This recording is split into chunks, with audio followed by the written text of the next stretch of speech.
మానవుడు అనేవాడు మాత్రం దేవుని కోసము దేవుడు చేసుకున్నాడు అని ప్రతి మనిషికి తెలియాలి. రోమపత్రిక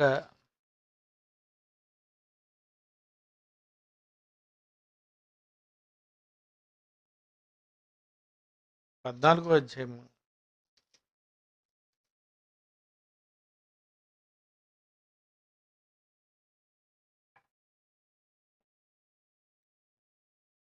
7వ వచనం. రోమపత్రిక 14వ అధ్యాయం 7వ వచనం. మనలో ఎవడును తన కోసమే బ్రతకడు. ఎవడును మనలో ఎవడు, పౌలు గారు అంటున్నారు, క్రైస్తవులను ఉద్దేశించి చెప్తున్నారు, మనలో ఎవడు తన కోసం బ్రతకడు. అంటే క్రీస్తును నమ్మినటువంటి వాళ్ళు, దేవుని తెలుసుకొని దేవుని నమ్మి దేవుని కోసం బ్రతకాలని అనుకునే ఎవరైనా మనలో ఎవడును తన కోసము బ్రతకడు అంటున్నాడు ఆయన. మనలో ఎవరి కోసం బ్రతుకుతాడు? తన కోసమే బ్రతకడు అంటున్నాడు. ఈరోజు ప్రపంచంలో ఎవరిని చూడండి, వాళ్ళ కోసమే బ్రతుకుతుంటారు. దేవుని నమ్మని వారు బ్రతుకుతున్నారు వాళ్ళ కోసం అంటే పర్వాలేదు. దేవుని తెలుసుకొనని వాడు తన కోసమే బ్రతుకుతున్నాడు అంటే అది వేరు. కానీ క్రీస్తును నమ్ముకున్నటువంటి వాళ్ళు మనము మన కోసం బ్రతకకూడదు అని బైబిల్ చెప్పేస్తుంది, దేవుడు చెప్పేస్తున్నాడు. చాలామందికి ఇది తెలియదండి. ఏదో ఆదివారం మొక్కుబడిగా ఆరాధనకు రావడం, సోమవారం నుండి శనివారం వరకు నీ కోసమే నువ్వు బ్రతకడం, మళ్ళీ ఆదివారం 1 గంట రావడం, మళ్ళీ సోమవారం నుండి శనివారం వరకు నీ కొరకే నువ్వు బ్రతకడం అంటే నువ్వు ఎవరి కొరకు బ్రతుకుతున్నావు? క్రైస్తవుడు ఎవరి కోసం బ్రతుకుతున్నాడు? మనలో ఎవడు తన కోసం బ్రతకడు. అంటే యేసుప్రభు నమ్మిన తర్వాత నువ్వు నీ కోసం బ్రతకకూడదు. నువ్వైనా, నీ భర్త అయినా, నీ పిల్లలైనా, మిగిలిన వాళ్ళు వదిలేండి, అమ్మ నాన్నలు వస్తారు రాకపోవచ్చు, భార్య పిల్లలు, మొత్తం కుటుంబం అంతా దేవుని కోసం బ్రతకాలి. ప్రతిరోజు దేవుని కోసం బ్రతకాలి. దేవుని పని చేస్తూనే నీ జీవితాన్ని నువ్వు ముగించుకోవాలి. లోకంలో ఉన్నోళ్ళు అలా బ్రతుకుతారు. లోకంలో ఉన్నోళ్ళు ఏముందండి, ప్రతిరోజు వాళ్ళదే. ఆదివారం సెలవు, సరదా బయటకు వెళ్తారు. శనివారం విశాఖపట్నంలో సాయంత్రం 4 గంటలకు డ్యూటీలు అయిపోద్ది, వచ్చేస్తారు. ఇంకా అక్కడ బీచ్కి వెళ్తారు, రెస్టారెంట్కి వెళ్తారు, తిరుగుతారు. అయిపోయింది శనివారం అంతా. ఆదివారం అంతా తిరుగుతారు. మళ్ళీ సోమవారం నుండి శనివారం వరకు మళ్ళీ డ్యూటీలు. లోకంలో ఎవరైనా వాళ్ళ కోసం బ్రతుకుతే బ్రతకొచ్చు. బ్రతకండి, మీరు మీకోసం బ్రతకండి. మీకు ఎలాగా నరకం తప్పదు. నీ జీవితకాలం అందు నీకు ఇష్టమైనట్టు సుఖము అనుభవించితివంటే ఈ బ్యాచ్ ఇది. నీ జీవితకాలం అందు నీకు ఇష్టమైనట్టు నువ్వు సుఖము అనుభవించితివంటే ప్రతిరోజు అసలు దేవుణ్ణి నమ్మక నీ గురించి నువ్వు బ్రతుకుతున్నావు. చూసావు, మంచి జాబ్ వచ్చిందని, ఆ ఉద్యోగం నువ్వు చేసుకోవాలని, అది గవర్నమెంట్ జాబ్ అని, నీకు రావడానికి అవ్వదని, నువ్వు దేవుణ్ణినే నమ్మకుండా నువ్వు నీ కోసం, నీ పిల్లల కోసం, నీ భార్య కోసం, నీ అత్తమామల కోసం, నీ తల్లిదండ్రుల కోసం నువ్వు బ్రతుకుతున్నావు. ఇది లోకంలో ఎవడైనా బ్రతికే బ్రతుకు అదే. ఎవరైనా అలాగే బతుకుతున్నారు. కానీ మొదటి శతాబ్దంలో పౌలు గారు అంటున్నారు, దేవుడు ఆ కాలంలోనైతే చూచి చూడనట్టుగా ఉన్నాడు. ఆ కాలంలో నువ్వు సువార్తగా ప్రకటించవలసిన అవసరం లేదు. ప్రతిదినము సిలువనెత్తుకోవలసిన అవసరం లేదు. ఏదో భార్య బిడ్డలను చక్కగా పోషించుకుంటూ విశ్రాంతి దినాన్ని ఆచరిస్తే సరిపోతుంది. కానీ ఈరోజు క్రైస్తవ్యంని స్వీకరించిన తర్వాత, క్రీస్తును నమ్ముకున్న తర్వాత, నువ్వు నీ మనసులో నువ్వు ఒకటి రాసేసుకోవాలి. జీవించేవాడు నేను కాదు, క్రీస్తే నా యందు జీవిస్తున్నాడు కనుక. క్రీస్తు ఎలా జీవించాడు?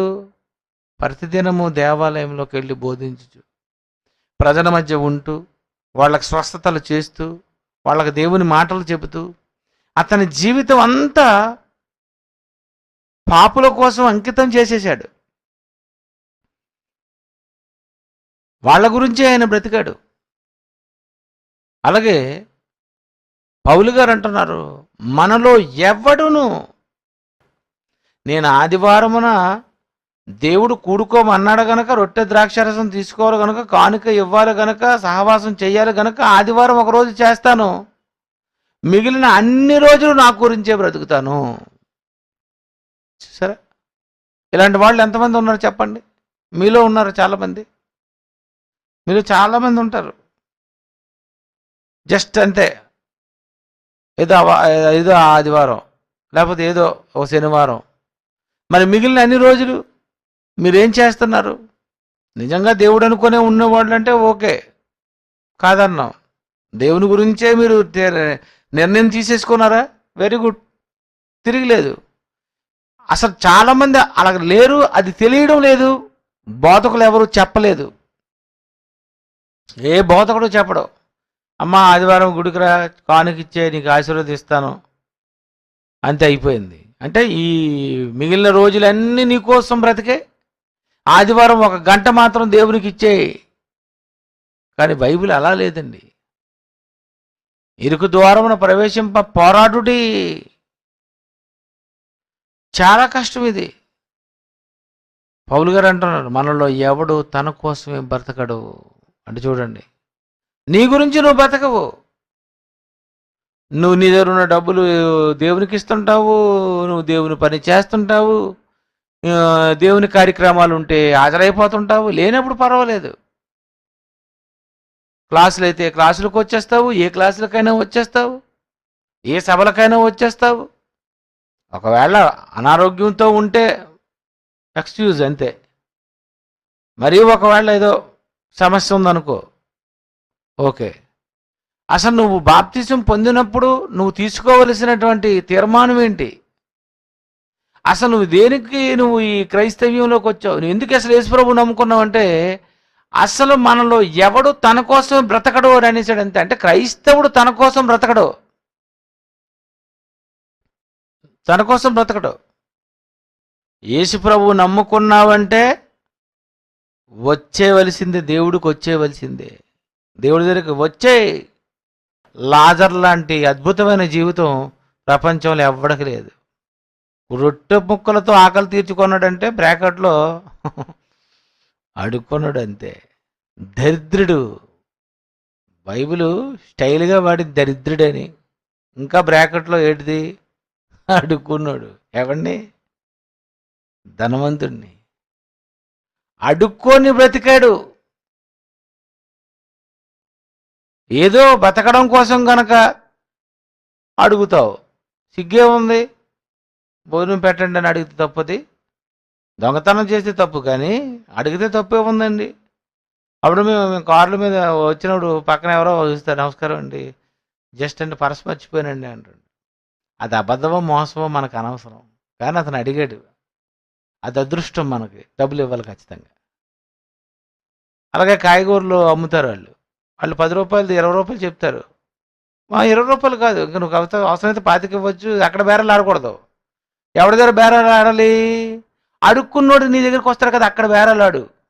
బాబు నీకు 2 ఇవ్వాలా, 3 ఇవ్వాలా, 5 ఇవ్వాలా అని. ఆడెవడో పాపం వంకాయలు బెండకాయలు అవన్నీ తీసుకొని వచ్చి బండి మీద పెట్టుకొని తోసుకొని బుర్ర మీద పెట్టుకొని అవన్నీ చేసుకొని వచ్చి నాడికి మిగిలేదే ₹2 అయితే అక్కడ మళ్ళీ నీవు ఇంటర్నేషనల్ లెవెల్లో బేరాలు చూసారా? ఎక్కడ బేరం ఆడాలి? పెద్ద పెద్ద షాపులు ఉంటాయి చూసారు, ₹1,00,00,000 ₹1,00,000 వాళ్ళ దగ్గర వీడికి మిగిలేదే ₹2 ₹5 ₹10. ఈ ₹10 దగ్గర ధర్మం నువ్వు చెయ్యాలా?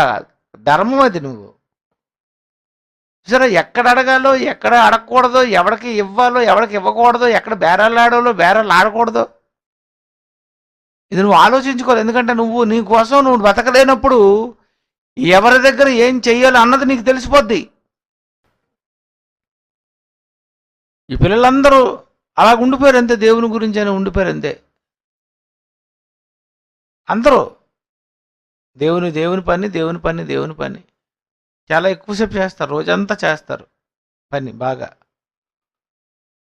ఎందుకు? వాళ్ళకి అర్థమైపోయింది మేము మా కోసం ఇంకా బ్రతకకూడదు, మేము మా తల్లిదండ్రుల దగ్గరికి వెళ్ళిపోయి అక్కడ మా తల్లిదండ్రులు సంతోష పెట్టాలని కూడా రాలేదు, నేను నా చిత్తం నెరవేర్చుకున్నట్టుకు రాలేదు. చూసారా యేసుప్రభు ఏమన్నా? నేను నా చిత్తం నెరవేర్చుకున్నట్టుకు రాలేదు, నీవు నీ ఇష్టం నెరవేర్చుకున్నట్టుకు రాలేదు, నీ జీవితకాలం నీకు ఇష్టమైనట్టు బ్రతకడానికి నువ్వు రాలేదు, మరి దేనికి వచ్చావు? ఇక నుండి నేను దేవుని కోసం బ్రతకాలి, నాకున్నదంతా దేవునికి, నాది దేవునికి, మనది దేవునికి, మనమంతా ఒక్కటి. అది బైబిల్. స్థిరాస్తులను అమ్మేసి అపోస్తలు పాదముద్ర పెట్టారు, అందరూ కలిసి భోంచేశారు ఆ రోజు మొదటి శతాబ్దంలో. ఈరోజు సరైనటువంటి వ్యక్తులు లేకపోవటం వలన ఈరోజు అందరూ కలిసి ఒకే భోజనం తింటూ ఆరాధించుకుంటూ ఉండవలసినటువంటి ఈ క్రైస్తవులు విడిపోవడానికి ముక్కలైపోవడానికి గల కారణం స్వార్థం పెరిగిపోవటం వల్లనే. ఎవరు తినగలేరు, ఎవరు కలిసి ఉంటారు? కనుక చరాస్తులు అమ్మి మీకు ఇవ్వంగానే మా బ్రతికేదో మేము బ్రతుకుతాం, మేము దేవుని కోసం ఇస్తామని అలాగా సెటిల్ అయిపోయారు. పోలండి, సెటిల్ అవ్వండి. పౌలు అంటున్నారు, మనలో ఎవడు తన కోసం బ్రతకడు. ఇది నువ్వు రాసుకోవలసినటువంటి తీర్మానం, నినాదం, నువ్వు పాటించవలసింది. ఏంటి? మనమండి, మన పిల్లలండి, మనమండి. నిజంగా నేను ఇది ఇలాంటి వాళ్ళు ఎక్కువ మంది అండి. అబ్బా నేను, నా కూతురు, నా భార్య, నా పిల్లలు, ఇంకా మనం ఒక్కడే అండి, మనకు సరిపోద్దండి, మనకి అలాగా. సరే, అది అసలు అది లేదది, అది బైబిల్లో లేదది. మనమంతా దేవునికి, వాళ్ళైనా దేవునికి, వాళ్ళు దేవుని పిల్లలే. ఈ రకమైనటువంటి ఒక భావన నీకు రావాలి అంటే నీకు బైబిల్ బాగా అర్థమైపోవాలి. అందుకే పౌలు గారు చెప్పేస్తాను, మనలో ఎవడు తన కోసమే బ్రతకడు. ఎందుకు బ్రతకడు? కింద ఏముంది? ఎవడును తన కోసమే చనిపోడు, తన కోసమే చనిపోడు. నా గురించే బ్రతికి నేనే చచ్చిపోయానండి అని అండు. చూసారా?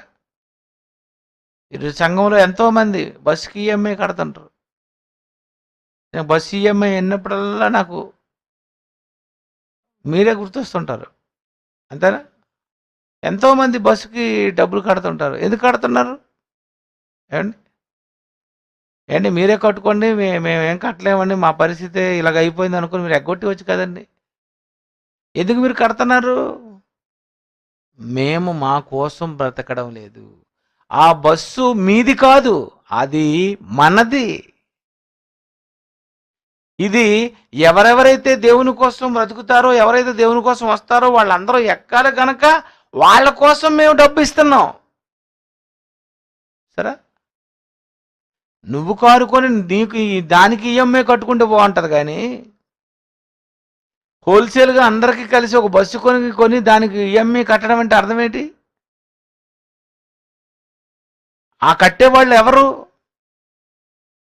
ఇదంతా మంది. నేను నా కోసం బ్రతకడం లేదు, దేవుని కోసం నేను బ్రతకాలి గనక ఈ పని నేను చెయ్యాలి.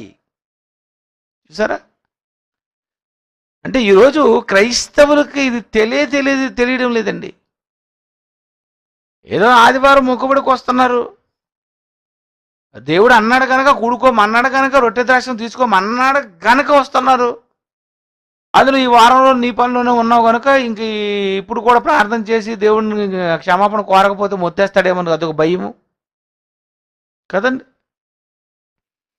ఈరోజు సండే ఆరాధనకు వచ్చిన వాళ్ళందరూ ఏ ఉద్దేశంతో వచ్చారు?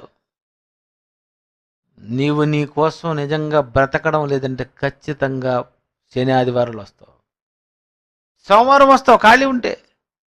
మరి నువ్వు ఒక ఉద్యోగంలో ఖాళీ లేదు, ఆ టైంకి అవ్వకపోతే రావేమో కానీ, లేకపోతే నీ మనసంతా దేవుని మీద ఈ కార్యక్రమాల మీదే ఉంటుంది.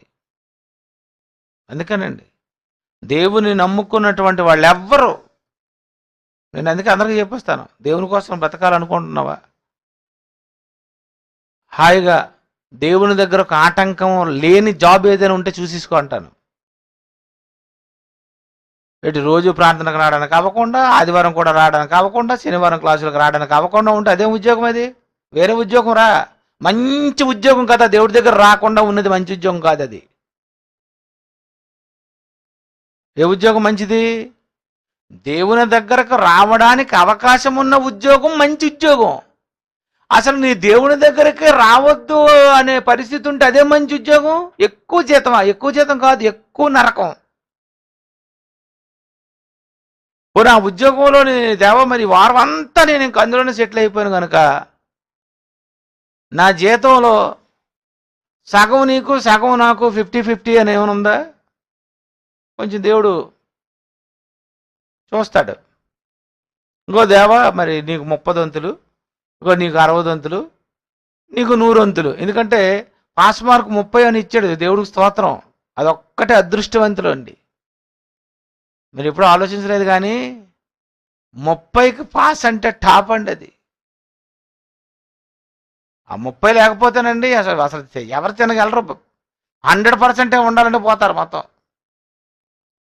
100% ఉండాలంటే మీరు ఎక్కడ ఉంటారు? 100% అంతేనా?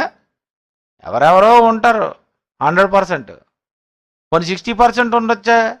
అది కూడా కష్టం. 60 చాలా కష్టం. 30 ఇది ఈజీగా ఉంది. 30 కదండి.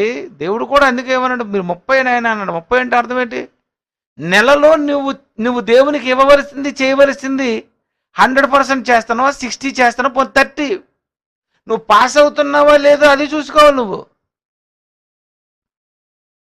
ఈరోజు అసలు ఇది ఆలోచన లేదండి. శనివారం మేము ఎందుకు అసలు వెళ్ళాలి, ఆదివారం సాయంత్రం ఎందుకు వెళ్ళాలి? ఎందుకంటే మేము ఆదివారం ఉదయంతోనే లాస్ట్, అంతవరకు మేము దేవుడు టైం ఇచ్చాం. చూసారా? మరి వీళ్ళందరూ మరి వీళ్ళ సంగతి ఏంటంటే భయం లేదంతే. విచిత్రం ఏంటంటే వాళ్ళు ఏం చేస్తున్నారో వాళ్ళకి తెలీదు. మనం మన కోసం బ్రతకకూడదు. మానవ జీవితంలో మనిషి తన కోసం బ్రతకకూడదు. ప్రకృతి ఏదైనా తన కోసం బ్రతకదది. తన కోసం బ్రతకదది. నీకే. ఒక చెట్టు కాయలన్నీ నీకే, ఒక మొక్క పువ్వులన్నీ నీకే, గాలి నీకే, నీరు నీకే, ఆహారం నీకే, జంతువులు నీకే, పక్షులు నీకే. ఇవన్నీ వాటి కోసం అవి బ్రతకవు, నీ కోసం బ్రతుకుతుంటాయి, నీ కోసమే తిరుగుతుంటాయి. ఎన్నో పక్షులు ఉంటాయి. అవన్నీ ఎందుకు తిరుగుతుంటాయి అన్ని ప్రాంతాలకు? ఎవరు కొడతారో దేవుడు ఈరోజు ఎవరికి ఇచ్చాడో సెలవు, అంతే కదండి. ఒక పిచ్చుక, ఒక పక్షి నీ ఏరియాలోకి వచ్చి తిరుగుతుందంటే అర్థం ఏంటి? దేవుడు ఈ ఏరియాలో తిరగమన్నాడు. దేవుడు ఈ ఏరియాలో చనిపోమన్నాడు. దేవుడు ఈ ఏరియాలో నన్ను ఎవడో చంపుతాడట, క్యాటీతోనో తుపాకీతోనో బయలుదేరాడు కనుక ఆ మహానుభావుడు ఎక్కడున్నాడండి? అతని గురించి మేము ఎక్కడో కొల్లేరులోనూ లేకపోతే ఎక్కడో ఆసియా ఖండంలోనూ ఆఫ్రికాలోనూ ఉన్నటువంటి మేము ఇగో ఈ ప్రాంతానికి వచ్చాం. ఎందుకంటే ఎవరికో భోజనం అట. ఆ రోజు కాకులు వేరే ముక్క తీసుకెళ్ళి మాంసం ఇచ్చాయి.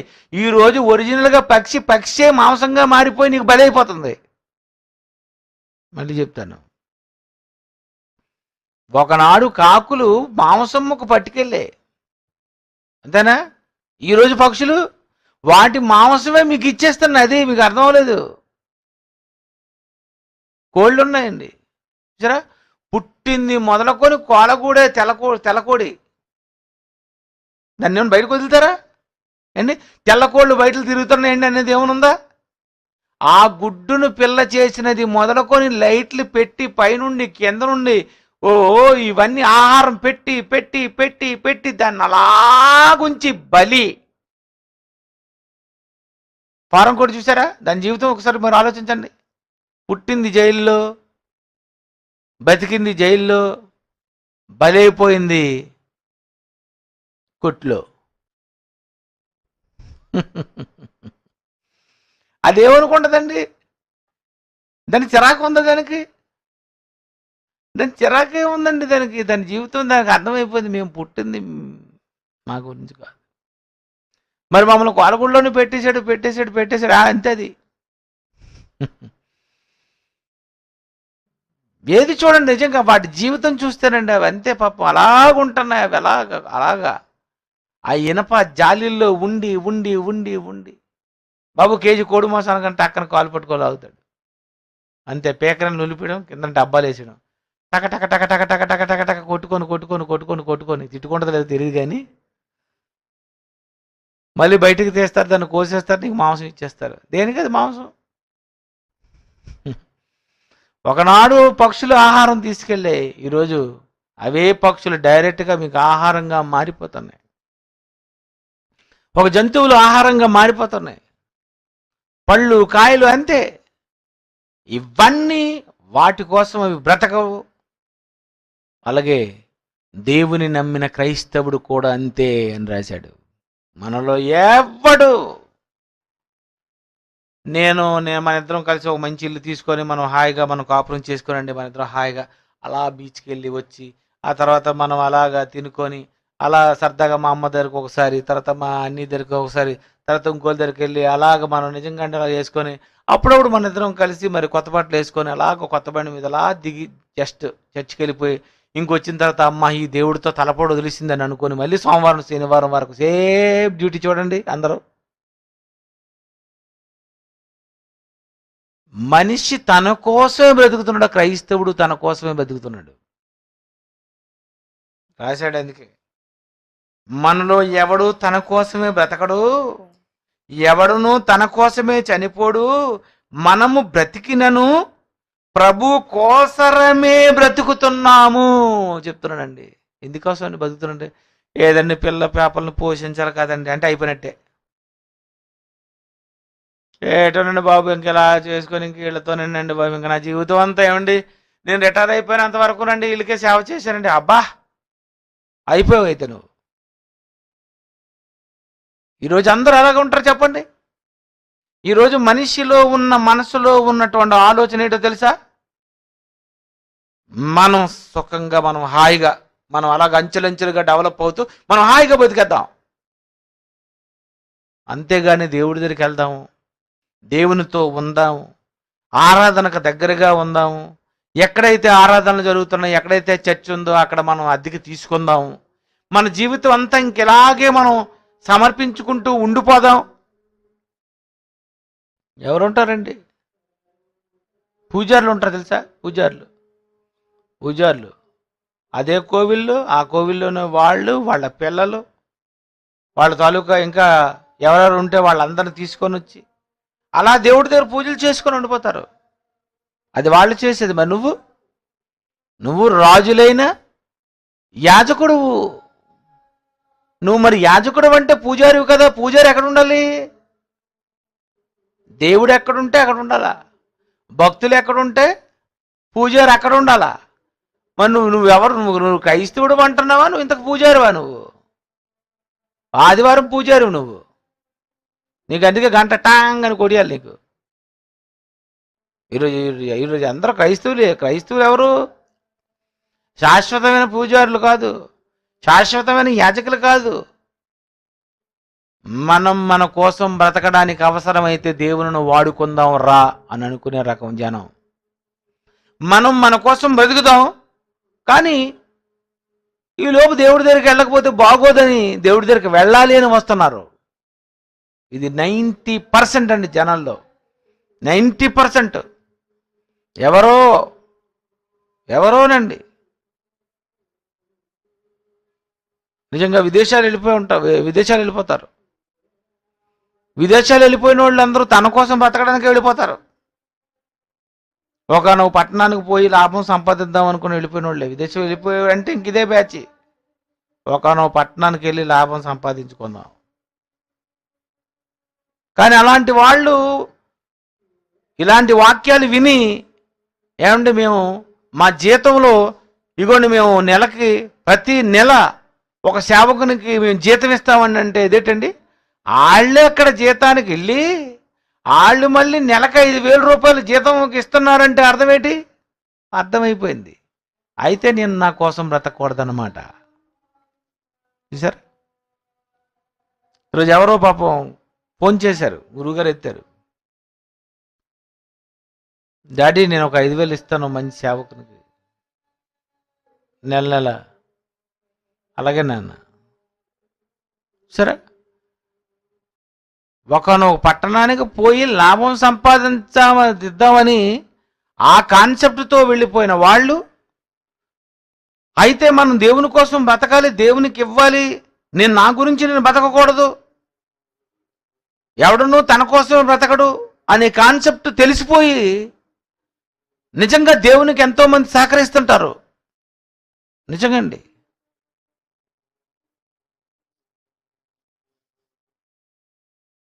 ఇది దేవుని సేవ. ఇది దేవుని కోసం చేసేటటువంటి ఒక మంచి కార్యక్రమం. వాళ్ళకు ఒకటి అర్థమైపోయింది, మనము మన కోసం బతకకూడదు. చూసారా, మనలో ఎవడు తన కోసం బ్రతకడు. మనం మన కోసం బ్రతకకూడదు. మళ్ళీ ప్రతి సంవత్సరం మీటింగ్లు పెట్టడం, మళ్ళీ చిన్న మీటింగ్లు పెట్టడం. కారణం వాళ్ళకి అర్థమైపోయిందండి. కానీ ఈరోజు ప్రపంచంలో ఎవరికి అర్థమైంది చెప్పండి? ఏదో అలా గుడికి వెళ్ళాలని. నిజంగా అండి, స్టార్టింగ్లో నాకు ఈ బైబిల్ తెలియనప్పుడు కూడా నేను అలాగే అనుకున్నాను, ఆదివారం గుడికి వెళ్తే ఇంకెందుకు, అయిపోయింది, ఆయన దేవుడికి మనం ఏం చేయాలి, ఆయనే మనకి ఏమని చేయాలి, కానీ మనం ఆయనకి ఏం చేస్తాం, అంతేనా? మనం ఏం చేస్తాం? అదే కదండి. వరాదూతలైనా నిన్ వర్ణింపగలరా. వాళ్ళే వివరించలేదు, ఇంక మేమేంటి వివరిస్తాం ప్రభు, మమ్మల్ని సువార్త చెప్పమంటే పెట్టి మార్చుకుంటే నువ్వు ఎవడైనా ఇచ్చుకు మార్చుకో. అంతేనా? అదే అలాంటి పాటలే కదండి. పరిశుద్ధ పాట తర్వాత పాట ఇదే. వరదూతలైనా వర్ణింపగలరా. నిన్నేమని వర్ణించును? ఏమని వర్ణించాలి? నేనేం వర్ణిస్తాను? నువ్వు ఎప్పుడైనా కనిపించలేదు కదా. అసలు దూతలే చూసిన దేవతలే అసలు ఏమీ వర్ణించలేకపోతే అన్నేం వర్ణించమంటావు? కనుక మేము ఆదివారం వస్తాం, స్తుతి స్తుతి స్తుతి స్తుతి స్తోత్రం స్తోత్రం స్తోత్రం స్తోత్రం, అంతే. ఈరోజు ప్రపంచం అంతా అంతేనండి. నేను నా కోసం బ్రతుకుతాను అనుకునే ప్రతి ఒక్కడు పోతాడండి. నేను నా కోసమే అని అనుకున్న ప్రతి వాళ్ళునండి, వాళ్ళ బైబిల్ తెలియలేదు, వాళ్ళకి బైబిల్ అర్థం లేదు. నిజంగా అండి, డైరెక్టర్ గారు ఎన్ని బళ్ళండి ఇస్తున్నారు, ఎన్ని కారులండి, ఎంతమందికి ఎన్ని బళ్ళు ఎవడిస్తాడండి? ఎవడండి బాబు? ప్రపంచంలో ఒక్కడిని చూపించలేదు. బిల్గేట్ ఉన్నాడా? బిల్గేట్ నోడు కానీ బిల్గేట్స్ కానీ ఇస్తారా? ఎవడిస్తాడండి? ఏదో పాడైపోయిన సైకిల్, అది బొక్కు సైకిల్, చిరాకొచ్చి 1,00,000 ప్యాచీలు అయితే ఇస్తారు, కానీ కొత్త బళ్ళు, మంచి బళ్ళు, కొత్త కార్లు, ఈ కార్లు, ఆ కార్లు అండి. ఎవరో ఇచ్చిన డబ్బు ఎవరికి ఇస్తారండి? అంటే మీకు ఏమర్థమైంది? డాడీ మీరు ఒక భోజనంకి ఒక పూట భోజనం చేయండి, చక్కగా బట్టలు తీసుకోండి అనేసానంటే ఆయన ఆయనకు ఒక కాన్సెప్ట్ ఉంది. మనలో ఎవడో తన కోసం బతకడు. మనం దేవుని కోసం బ్రతకాలి. మనం దేవునికి ఇవ్వాలి. కొంతమంది అలాగుండదు. దేవుని దగ్గర మనము నొక్కాలి. ఇదొక బ్యాచ్. అంతే. ఇదే నొక్క. మా దేవుడి దానమ్మ నొక్కానమ్మా. అబ్బా మా దేవుని స్తోత్రం. ఎలాగోలాగా చూసారండి ఇది. అసలు ఈ కాన్సెప్టే లేదండి. నీ మనసులో నువ్వు ఒకటి అనుకోలే, ఇంక నేను దేవునికే, మరి చచ్చిపోతే పోతాను, మరి ఏం చేస్తాం. అలాగుండాలా. మరి చెబుతాను, మనలో ఎవడును తన కోసమే బతకడు, ఎవడును తన కోసమే చనిపోడు. మనము బ్రతికినను ప్రభు కోసమే బతుకుతున్నాము, చనిపోయినను మనము ప్రభు కోసమే చనిపోతున్నాము. కాబట్టి మనం బ్రతికినను చనిపోయినను ప్రభు వారమై ఉన్నాము. 6వ వచనం, దినమును లక్ష్య పెట్టువాడు ప్రభు కోసమే లక్ష్య పెట్టుతున్నాడు. ఇది మరీ ఘోరం. అమ్మా ఇటు సోమవారమా, యేసు ప్రభు వచ్చేస్తాడు. వచ్చేస్తే ఇంక వెళ్ళిపోవచ్చులే, దేవుని పని చేయాలే. మరి సోమవారం కదా, మంగళవారం కదా, బుధవారం కదా, లక్ష్యవారం కదా. ఏంటి సోమవారం వస్తే అలాగ అనుకుంటున్నట్ట, మంగళవారం వచ్చినా అదేనట, బుధవారం వచ్చినా అదేనట. అబ్బా, దినమును లక్ష్య పెట్టువాడు ప్రభు కోసమే లక్ష్య పెడుతున్నాడట. అబ్బా, రోజులు ఏటోనండి దేవుని పనులను అలాగెళ్ళిపోతున్నాయండి. దినమును లక్ష్య పెట్టువాడు. రేపు ఏ వారం? సోమవారం. అమ్మ సోమవారం ఆరాధన లేదు అని అనుకోడరట. మనకనుకుంటుంది, అమ్మ నాయన రేపు సోమవారం, నాకు శనివారం అవగానే టెన్షన్ వచ్చేస్తుంటుంది. ఎందుకు టెన్షన్ అంటే, మీలాగా కూర్చుంటే పర్వాలేదు, ప్రసంగం చేయాలి ఇక్కడ. అంతేనా? మీలాగా హాయిగా కూర్చుండి ఎంత ప్రశాంతం అండి. హాయి గురు డైరెక్టర్ గారితో మీటింగ్కి వెళ్తామా? ఆ మీటింగ్కి వెళ్ళినప్పుడు అనుకుంటాను నేను, అమ్మ 4 రోజులు ఈయనే దొరికారు, నేను ఏదో ఒక రోజే దొరుకుతాననేసి.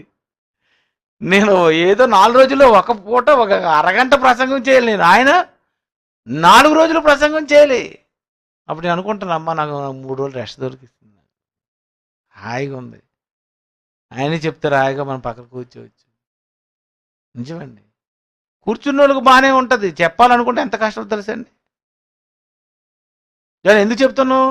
ప్రభువు కోసం చెప్తున్నావు. అది ప్రభువు కోసం నేర్చుకుంటున్నావు బైబిల్, ప్రభువు కోసమే వస్తున్నావు. దేవుని కోసమేనండి నేర్చుకున్నాను, దేవునికేనండి ఇస్తున్నాను, దేవుని కోసమే తింటున్నానండి, దేవుని కోసమేనండి బ్రతుకుతున్నాను, దేవుని కోసమేనండి మేము. అలాగ అనుకున్న ప్రతి వాళ్ళు నండి వాళ్ళ పిల్లలతో వచ్చేస్తారండి ఆరాధనకి. పదండి పదండి ఆరాధన. మరి చిన్న గుంటలైతే వదిలేస్తాం, కానీ ఎందుకు, మనకి ఇక్కడ తలపోటు కదా, మనం వాక్యం వినకుండా అయిపోతాం. అదే కొంచెం తిన్నగా ఉన్నారు అనేసరికి వాళ్ళు తీసుకొచ్చి వచ్చేలా చిన్నగుంటలే ఇక్కడికి వచ్చి పట్టడమే. అది డైరెక్టర్ గారు అంటారు. మనం దినము లక్ష్య పెట్టువాడు ప్రభు కోసమే లక్ష్య పెట్టుచున్నాడు, తినువాడు దేవునికి కృతజ్ఞతాస్తులు చెల్లించుచున్నాడు గనుక ప్రభు కోసమే తినుచున్నాడు. ఇది చూడండి, ఆకలేసిందని తినడం లేదట. ఎందుకు తింటున్నాడట? అమ్మ దేవుని కోసం మరి ఈ శరీరం జాగ్రత్తగా ఉంచుకోవాలి కనుక మరి తినాలండి. సువార్త ఉంది కదండి, అందుకే భోంచేసి బయలుదేరుతున్నానండి. ఎందుకంటే మీరు భోంచేస్తున్నారు, సువార్త ఉందండి, అందుకే భోంచేస్తున్నాం. చూసారా, ప్రభు కోసమే తింటున్నాడట.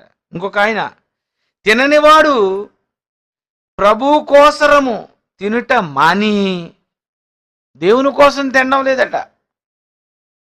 బాబు, దేవుని కోసం ఈ శరీరం ఉండాలి కనుక, వ్యాధులు ఎక్కువైపోయాయి కనుక ఇంకా లాభం లేదు బాబు, నేను కంట్రోల్ చేసుకోకపోతే కుదరదని అనేసి దేవుని కోసం తినుట మాని దేవునికి కృతజ్ఞతాస్తుతులు చెల్లించుచున్నాడట. అబ్బా, ఈవేళ నాకు నిజంగా భోజనం నేను తినడం మానేశాను ప్రభా, దేవుడు మీకు చాలా స్తోత్రం. ఎందుకంటే తిండి మానేస్తేనే రోగాలు తగ్గుతాయి.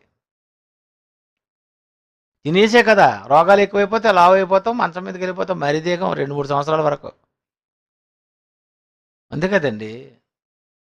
లావు అయిపోతే ఎలాగుంటుందండి? లావు అయిపోవంటే ఇంకటి మనల్ని ఒక 4 ఎత్తాలా? బస్తాయిని ఎత్తగలం కానండి, లావుకున్న మనిషిని ఎత్తలేమండి. చాలా కష్టం అండి. అయితే ఏం చేయాలి? మనం ముందే చూసుకోవాలా, వెయిట్ లిఫ్టింగ్. బాబు ఒకవేళ ముసలి అయిపోయేసరికి నాది ఏమైనా దెబ్బ అయిపోతానేమో, కొంచెం మనం అలాగ కొంచెం తగ్గించుకొని కొంచెం హాయిగా ప్రశాంతంగా ఉంటేనే హాయిగా ఉంటుంది. తిననివాడు తినుట మాని, అంటే టోటల్గా దేవుడి కోసమే బ్రతకాలనుకునేవాడు ఇలాగ ఉంటాడు. దేవుడి కోసమే బ్రతకాలి, దేవునికే నేను ఇప్పుడు ఇంకా సేవ చేయాలి అనుకునే వాళ్ళండి ఎప్పుడు వస్తారు. అందుకే మన సంఘంలో కొంతమంది ఉంటారు చూడండి, వాళ్ళు ఎప్పుడు వస్తారు. అందుకే వాళ్ళే డెవలప్ అవుతారు, వాళ్ళే మీటింగ్లకు వెళ్తారు, వాళ్ళే దేవునికి ఇస్తారు, వాళ్ళే తిరుగుతారు, వాళ్ళే పని చేస్తారు. మిగిలిన వాళ్ళు మేము దేవుని కోసం కాదు కదండి, అందుకే మేము ఈ పని మేము చేయలేమని ఉండిపోతారు. అది కనుక ప్రియమైన దేవుని పిల్లరా, క్రీస్తును నమ్ముకున్నావంటే నీ పని ఏంటంటే, ఇంకా నా గురించి నేను బ్రతకూడదు బాబోయ్ అని నువ్వు తెలుసుకో.